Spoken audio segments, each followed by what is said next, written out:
ქობულეთში ყოფილი თბოელექტროსადგურის შენობებში შესახლებულები მთავრობას დახმარებას თხოვენ. აღნიშნულ ობიექტებში დაახლოებით 2 წელია, რაც ეკომიგრანტი, სოციალურად დაუცველი და მრავალშვილიანი 24 ოჯახი ცხოვრობს. მათ შენობა თვითნებურად დაიკავეს. თვითნებურად შესახლებულები ხელისუფლებას საცხოვრებელი ფართის დაკანონებას, მანამდე კი იქ შუქის, წყლისა და კანალიზაციის სისტემის მოწესრიგებას თხოვენ. როგორც აჭარის ფინანსთა და ეკონომიკის სამინისტროსა და ქობულეთის გამგეობაში განაცხადეს, აღნიშნული ობიექტი საქართველოს ქონების მართვის ეროვნული სააგენტოს ბალანსზე. ამიტომაც შეუძლებელია იქ შესახლებულების აბონენტებად დარეგისტრირება.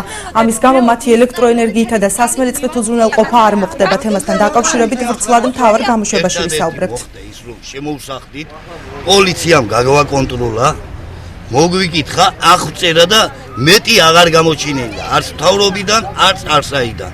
როდის აღმოჩნდები ღიაცის ქვეშ კიდევ არ ვიცი მე. თხოვ მთავრობას განიხილონ, მოვიდნენ, შეწუხდნენ. შენობა არის საქართველოს ქონების მართვის ეროვნული სააგენტოს ბალანსზე. ჩვენ მას შევატყობინებთ კიდევ ერთხელ, ვაცნობთ ამ ფაქტის შესახებ და თვითონ ეს ორგანიზაცია ალბათ მიიღებს უკვე რაიმე ზომებს კანონის ფარგლებში. რაც შეეხება ელექტროენერგიას, წყალს და სხვა კომუნიკაციებს, იმ მარტივი მიზეზის გამო ვერ ხერხდება მხოლოდ მათი იქ მიყვანა, რომ თვითონ ეს მოქალაქეები აბონენტებად ვერ დარეგისტრირდებიან.